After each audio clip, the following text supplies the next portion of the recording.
Eu costumo me definir como ateu não praticante, no sentido, fazendo uma brincadeira com o católico não praticante, porque eu não acho que o ateísmo carregue nenhuma inteligência sofisticada como visão de mundo.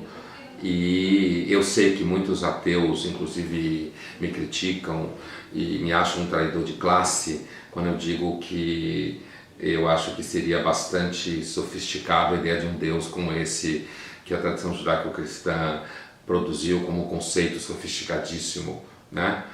Mas eu, na realidade, acho que ser ateu é muito fácil. Basta você pensar, dizem que Deus é bom, o mundo é um lixo, logo Deus não existe. Me parece a equação mais simples de todas. A teologia desenvolveu sofisticadíssimas argumentações para resolver esse problema que em filosofia a gente chama de teodiceia, que é a tentativa de justificação racional do mundo e a tentativa de dizer que o mal não vai vencer no final, né?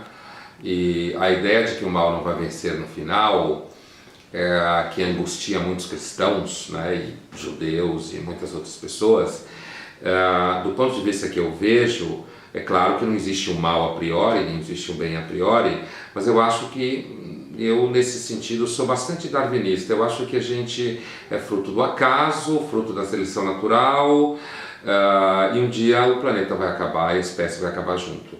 E agora, isso não significa que, primeiro, todo ateu pode estar errado, né? Segundo, que eu não considere grande parte da literatura religiosa judaico-cristã que eu conheço um pouco bastante sofisticada.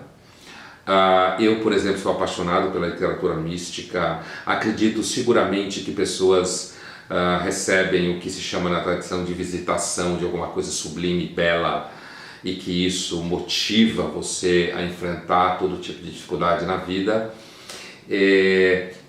Tem até um autor que eu gosto muito chamado Chesterton, que diz que não há nenhum problema em você ser ateu, o problema é que normalmente os ateus acabam acreditando em alguma bobagem, né? Eu adoro essa frase. Então acredita na natureza, acredita na história, acredita na política, acredita no PSOL, ou eu acho pior ainda, acredita em si mesmo, né? E acaba se achando o máximo. O que eu acredito que é das crenças a mais brega de todas é acreditar em si mesmo, porque você precisa mentir muito para si mesmo para você achar que você está com essa bola toda. Então, a pergunta, o que aconteceu, o que me levou a ser ateu? Primeiro, eu cresci num ambiente familiar muito livre, né? Eu estudei em colégio jesuíta a maior parte da minha vida, excelente escola, os jesuítas são excelentes educadores, e também no ambiente livre na escola jesuíta. E em casa o ambiente foi completamente arreligioso, digamos assim. Não antirreligioso, contrário à religião. Tanto é que eu não tenho nenhuma raiva de religião ou das religiões, apesar de que eu concordo que a religião pode, em alguns casos, fazer com que você dê dinheiro para picaretas. Eu concordo que a religião, em alguns casos, serve para lidar com o pânico, né? O primeiro caso do Marx, o segundo caso do Nietzsche.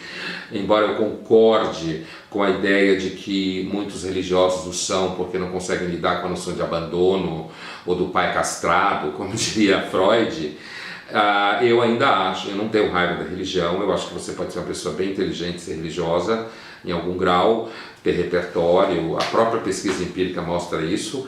Agora, eu não me tornei ateu por uma questão de raciocínio filosófico, eu me tornei ateu por uma questão de observação empírica e pelo sentimento de que o mundo parece abandonado. A ideia de que exista um roteiro escrito por um Deus bom não parece verdade, e mais do que isso, tem um filósofo romeno que eu gosto muito chamado Cioran, que costumava dizer que ele nasceu sem o órgão da fé.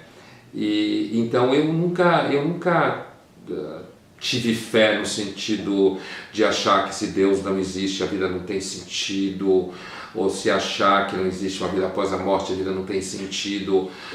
Eu, na verdade, a minha experiência é um pouco mais estética no sentido filosófico, de que o sentido da minha vida sempre foi o gozo dela, o gozo das coisas que eu faço, o gosto pelas coisas que eu faço. Então, eu acho o ateísmo, na realidade, a posição filosófica mais fácil, mais evidente, e que o ônus da prova é de quem acredita que existe um ser tão sofisticado e bom a ponto de você conseguir justificar a condição do mundo miserável que a gente se encontra.